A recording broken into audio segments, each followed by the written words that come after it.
Hi అండి, నేను Razia's healthy kitchen నుంచి ఈరోజు మన లంచ్ ప్లానింగ్లో ఎగ్ ఫ్రై ఇంకా క్యారెట్ ఫ్రై అండి. దీంతోపాటు చపాతీ చాలా బాగుంటుందండి కాంబినేషను. మార్నింగే మనం చాలా సింపుల్గా చేసుకోవచ్చు. ఇదంతా కూడా చాలా ఫాస్ట్గా కూడా అయిపోతుందండి.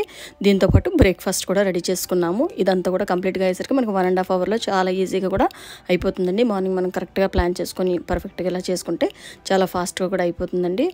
ఈరోజు అయితే ముందుగా నేను లేచిన వెంటనే ముందు చపాతీ కోసం గోధుమ పిండి అయితే ఇలా కలిపేసుకున్నానండి. ఫాస్ట్గా ముందు గోధుమ పిండి కలిపేసుకొని ఈ గోధుమ పిండి కలిపేసి పక్కన పెట్టి దీని తర్వాత వెంటనే మనం ఆనియన్స్ కట్ చేసుకోవాలండి ఎగ్ ఫ్రై కోసము. ఈరోజు నేను జస్ట్ బాబు కోసం మాత్రమే సింపుల్గానే చేస్తున్నాను ఎగ్ ఫ్రై కాబట్టి 2 eggs కోసం నేను ఒక 3 ఆనియన్స్ అయితే కట్ చేసుకున్నానండి మీడియం సైజులోవి. ఇలా పిండి అయితే కలిపేసుకుని పక్కన పెట్టేసుకొని ఇడ్లీ కుక్కర్లో ఇడ్లీ కూడా వేసుకున్నానండి. ఆ తర్వాత ఇంక ఇలా చపాతీ ఒత్తేసుకొని చపాతీ కూడా ఈజీగా చక్కగా ఫాస్ట్గా అయిపోతుందండి. చక్కగా ఇలా ఒత్తేసుకొని మనం నెయ్యి వేసుకొని చక్కగా కాల్చుకుంటే టేస్ట్ చాలా బాగుంటుంది. మధ్య మధ్యలో మనం ఇలాంటి ఫైబర్ ఫుడ్ కూడా పెడితే బాగుంటుందండి చపాతీ అనేది కూడా. చక్కగా ఇదంతా కూడా ఇలా నేతితో మొత్తం అన్నీ కూడా ఒత్తేసుకుందాము. ఇది ఇలా అవుతూ ఉండగానే దీంతోపాటు మనకి ఇడ్లీ కూడా చక్కగా కుక్ అయిపోయిందండి. ఇలా పక్క నుంచి ఇడ్లీ కూడా అయిపోయింది. మనకి చపాతీ కంప్లీట్ అయ్యే టైంలో మనకి ఇడ్లీ కూడా ఈజీగా రెడీ అయిపోయిందండి. దీంతోపాటు ఎగ్ ఫ్రై కూడా చక్కగా రెడీ అయిపోయింది.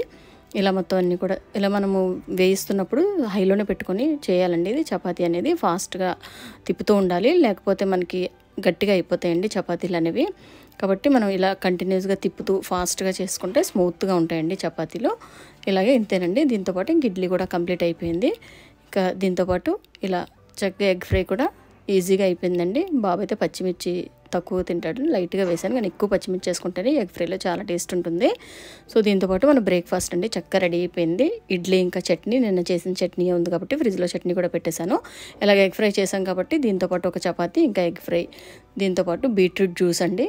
ఈజీగా చాలా ఫాస్ట్గా అయిపోయింది. బీట్రూట్ అయితే నైట్ ఉడకబెట్టేసుకుని అలా పెట్టుకుని మార్నింగ్ అయితే చాలా ఈజీగా మనం ఇలా జ్యూస్ని రెడీ చేసుకుంటే చక్కగా మనకి బ్రేక్ఫాస్ట్ కూడా పిల్లలకి ఈజీగా హెల్తీగా రెడీ అయిపోతుందండి. ఇంతేనండి. ఇలా ఇంకా మనం బాక్స్లో ప్యాక్ చేసుకుందాము. ఇలా చపాతీ అండి, ఇలా బాక్స్లో అయితే 2 చపాతీస్ వేస్తున్నాను. చాలా స్మూత్గా ఉంటాయండి మనం ఇలా చేసుకున్న చపాతీలు, చాలా ఈజీగా ఉంటాయి. మనం గోధుమ పిండి కలిపేటప్పుడు అందులో పాలు వేసి కలిపితే ఇంకా టేస్ట్ కూడా చాలా బాగుంటుందండి. ఈరోజు అయితే నేను వాటర్తోనే మిక్స్ చేసాను. సో దీంతోపాటు ఎగ్ ఫ్రై అండి, ఇలా చపాతీతో కాంబినేషన్ ఎగ్ ఫ్రై చాలా బాగుంటుంది. దీంతోపాటు క్యారెట్ అండి, క్యారెట్ ఫ్రై అయితే నేను నైటే ముక్కలు కట్ చేసుకున్నానండి. సింపుల్గా అయిపోతుందండి క్యారెట్ ఫ్రై అనేది కూడా చాలా ఫాస్ట్గా 10 నిమిషాల లోపే మనకి ఫ్రై కూడా చాలా ఈజీగా అయిపోతుంది. ఇది కూడా నేను ప్రీవియస్ వీడియోస్లో ఎలా ఫాస్ట్గా చేయాలనేది కూడా క్యారెట్ ఫ్రై అది కూడా ఉంచాను. సో దీంతోపాటు కర్డ్ రైస్ అండి, మంచి ప్రోటీన్ ఫుడ్ మన ఇంట్లో తోడుపెట్టుకున్న కర్డ్ అండి ఇది. చక్కగా దీంట్లో కొంచెం సాల్ట్ వేసేసుకొని మిక్స్ చేసి పెట్టేస్తే పర్ఫెక్ట్గా మనకి లంచ్ ప్లానింగ్ అంతా కూడా పిల్లలకి ఇలా రెడీ అయిపోతుందండి చాలా ఈజీగా. ఇంకా నేను దీంట్లోకి ఈ అల్యూమినియం ఫాయిల్లోకి నేను ఒక 2 చపాతీస్ కూడా రోల్ చేసిస్తున్నానండి ఇందులోకి.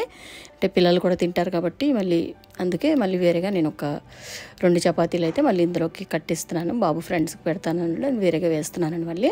ఇంతేనండి, మన విటమిన్స్, ఫైబరు, ప్రోటీన్స్తో నిండిన లంచ్ ప్యాకింగ్ చక్కగా పూర్తయిపోయిందండి ఇంక ఈరోజు. ఇంతేనండి, ఇంక ఇలా ప్యాక్ చేసి ఇచ్చేసి సరిపోతుంది. దీంతోపాటు ఏదైనా ఫ్రూట్స్ మీరు పెట్టినా కూడా బాగుంటుందండి. ఇలా ఇంట్లో బనానా కానీ, వాటర్ మెలన్, ఏదైనా కూడా యాపిల్ ఫ్రూట్ కూడా పెట్టేస్తే చక్కగా అన్ని విటమిన్స్, ఫైబర్, ప్రోటీన్ గల లంచ్ ప్లానింగ్ ఈజీగా రెడీ అయిపోతుందండి. ఇలాగే పిల్లలకి మనం వాళ్ళ గ్రోత్ పర్ఫెక్ట్గా ఉండాలంటే ఇలా బ్రేక్ఫాస్ట్, లంచ్ కూడా చక్కగా అన్ని పౌష్టిక విలువలు ఉండేలా ప్లాన్ చేసుకుంటే చాలా బాగుంటుందండి. నైట్ పెట్టే డిన్నర్ లైట్గా ఉన్నా కూడా ఈ బ్రేక్ఫాస్ట్, లంచ్ మాత్రం కొంచెం అన్ని పౌష్టిక విలువలు అన్నీ అందేలాగా పర్ఫెక్ట్గా పెట్టుకుంటే వాళ్ళ గ్రోత్ కూడా చాలా బాగుంటుందండి. ఇంతేనండి. ఈ వీడియో కానీ మీకు నచ్చినట్లయితే లైక్ చేయండి, మీ ఫ్రెండ్స్కి, ఫ్యామిలీ మెంబర్స్కి షేర్ చేయండి, ఛానల్ని సబ్స్క్రైబ్ చేసుకోండి. ఇంకా నేను ముందు వీడియోస్లో చాలా లంచ్ ప్లానింగ్స్ పెట్టున్నానండి, ఒకసారి ఫాలో అవ్వండి. నెక్స్ట్ వీడియోలో మళ్ళీ కలుసుకుందాం అండి. Thanks for watching.